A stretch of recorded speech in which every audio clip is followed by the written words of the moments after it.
بسم اللہ الرحمن الرحیم 29ویں پارہ کے خلاصہ کے ساتھ میں ہوں احتشام فاروقی۔ معزز ناظرین، قرآن پاک کے اس 29ویں پارہ کے اندر متعدد سورہ مبارکہ ہیں۔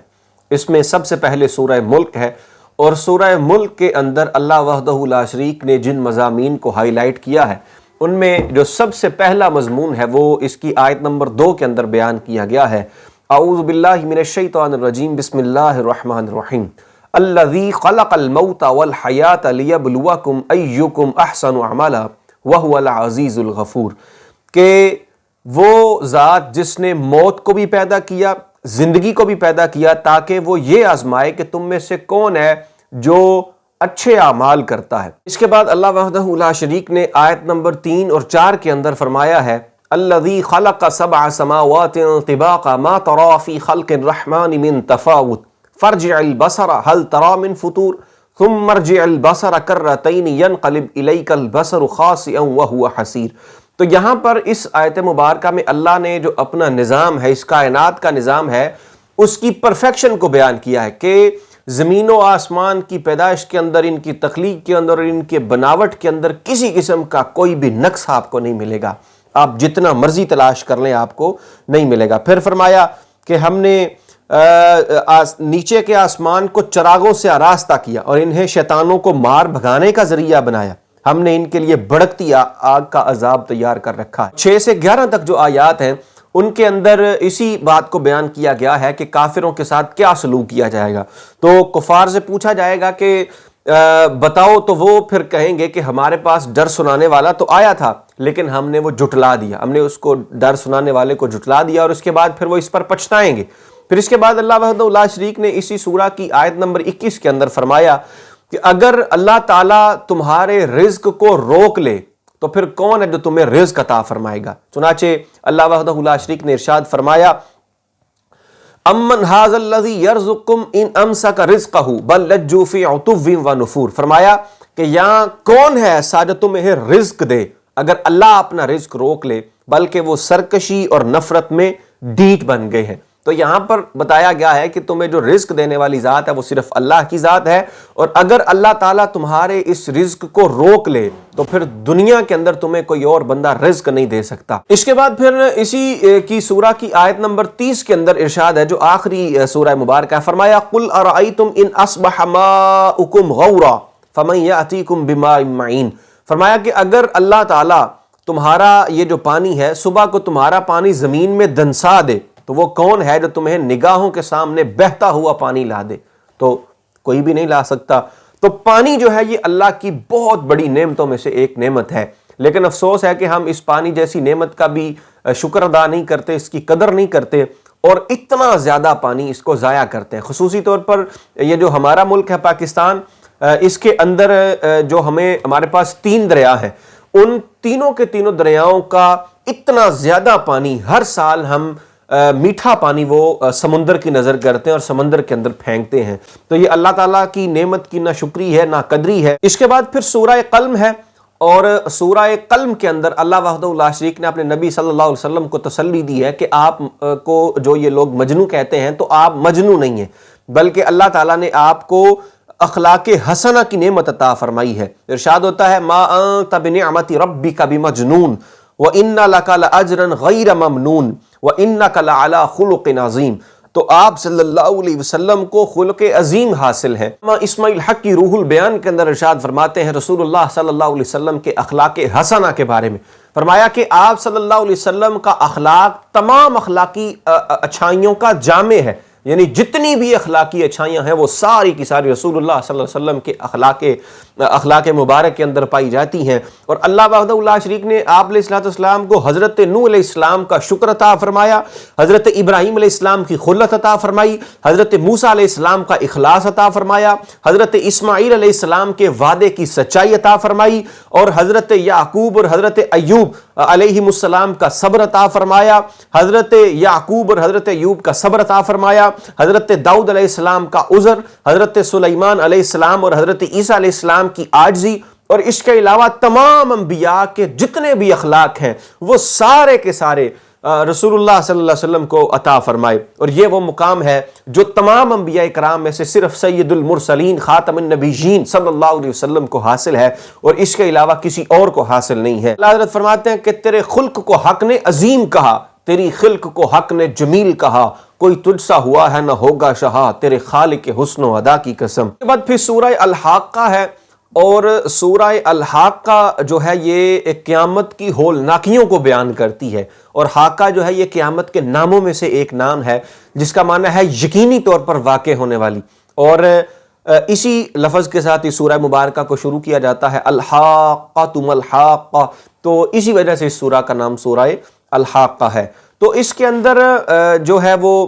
قیامت کا ہونا یہ یقینی اور قطعی ہے، اس کو بیان کیا گیا ہے، اس کی شدت کا اندازہ لگانا ممکن نہیں ہے، اس کی دہشت اور ہولناکیوں کے بارے میں بتایا گیا ہے، اور دوسرے نمبر پر اس کے اندر جو مضمون ہے وہ کفار مکہ کو نصیحت کی گئی ہے کہ جس طرح قوم عاد اور قوم سمود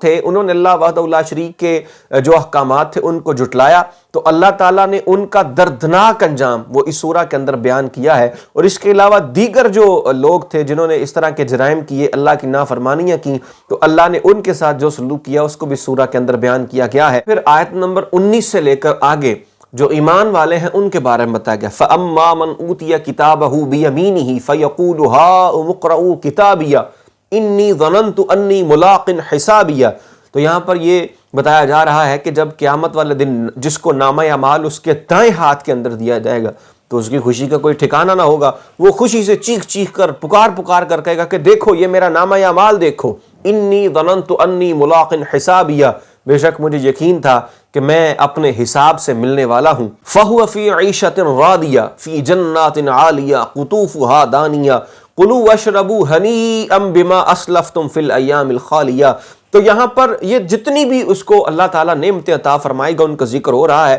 کہ وہ پسندیدہ زندگی کے اندر ہوگا، اس کو جنت کے باغات کے اندر اس کو ٹھکانہ اس کا ہوگا، وہ جنت کے باغات کے اندر ہوگا، اور اللہ فرمائے گا کہ تم آج کھاؤ پیو، اور یہ اس کے بدلے میں ہے کہ جو تم نے میری چاہت کے مطابق اپنی زندگی کو گزارا ہے تو اس کے مطابق وہ کھائے گا پیے گا۔ اور وَأَمَّا مَنْ أُوتِيَ كِتَابَهُ بِشِمَالِهِ، تو جس بندے کو نامہ اعمال اس کے بائیں ہاتھ میں دیا جائے گا تو اس کے بارے میں فرمایا کہ وہ بندہ کہے گا کہ کاش مجھے میرا نامہ اعمال دیا ہی نہ جاتا، وَلَمْ أَدْرِ مَا حِسَابِيَهْ، اور مجھے تو پتہ ہی نہیں تھا کہ میرا اللہ کیا حساب فرمائے گا، کہ کاش کہ دنیا کی موت ہی میرا کام تمام کر دینے والی ہوتی، کہ یہ اس کے بعد مجھے یہ دوسرا دن دیکھنا نہ پڑتا، یہ آج کا دن مجھے دیکھنا نہ پڑتا، ہلک عنی سلطانیہ، اور آج میرا جو کچھ بھی تھا، میرا سلطنت، میرا زور، میرا سارا کچھ آج جاتا رہا ہے، تو اس لیے وہ اس دن سے پناہ مانگے گا۔ خذوہ فغلوہ ثم الجحیم صلوہ ثم فی سلسلۃ ذرعها 70 ذراعا فاسلکوہ، کہ پھر فرشتوں کو اللہ حکم دے گا کہ اسے پکڑو اور توک ڈالو، پھر اسے بھڑکتی ہوئی آگ کے اندر داخل کر دو، پھر ایسی زنجیر میں جکڑو جس کی لمبائی 70 ہاتھ ہے، تو اس کو جہنم کے اندر ڈال دیا جائے گا۔ اور اس کے بعد اگلی آیت کے اندر فرمایا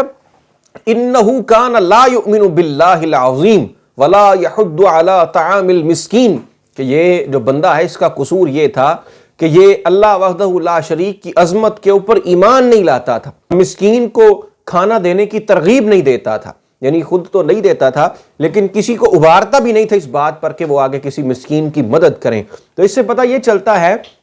کہ مسکین کو کھانا کھلانا اور اس کی ترغیب دینا یہ کتنے بڑے اجر والے کام ہیں، ان کا کتنا زیادہ ثواب ہے۔ المعجم الاوسط کے اندر حدیث مبارکہ ہے، حضرت ابو ہریرہ رضی اللہ تعالیٰ عنہ روایت کرتے ہیں، رسول اللہ صلی اللہ علیہ وسلم نے ارشاد فرمایا کہ بے شک اللہ تعالیٰ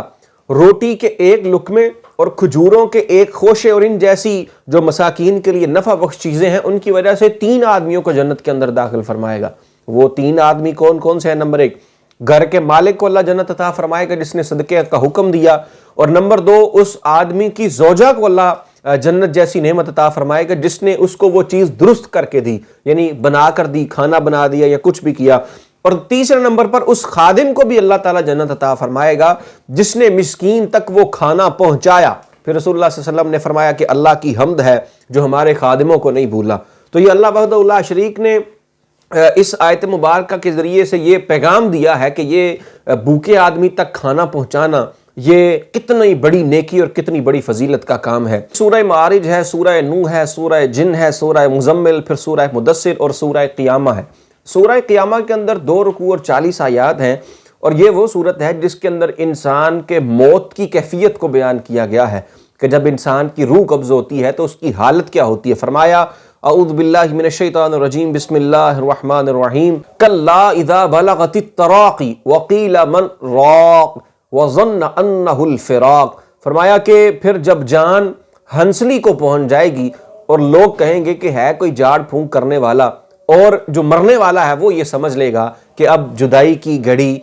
آن پہنچی ہے، یعنی اب اس کو پتہ چل جائے گا کہ اب میری موت کا وقت آ چکا ہے۔ جھاڑ پھونک کرنے والے کو تلاش کیا جائے گا، لیکن اب جھاڑ پھونک والا کوئی ملے گا نہیں جو اس موت کو ٹال سکے، اس لیے کہ موت کا جو وقت اللہ نے مقرر کر رکھا ہے وہ اب ٹل نہیں سکتی۔ اور فرمایا وَالْتَفَّتِ السَّاقُ بِالسَّاقِ، اور پنڈلی سے پنڈلی لپٹ جائے گی۔ لَا رَبِّكَ يَوْمَئِذٍ الْمَسَاقُ، اور اس دن تیرے رب ہی کی طرف ہانکنا ہے۔ فَلَا صَدَّقَ وَلَا صَلَّى وَلَكِنْ كَذَّبَ وَتَوَلَّى ثُمَّ ذَهَبَ إِلَىٰ أَهْلِهِ يَتَمَطَّىٰ، کہ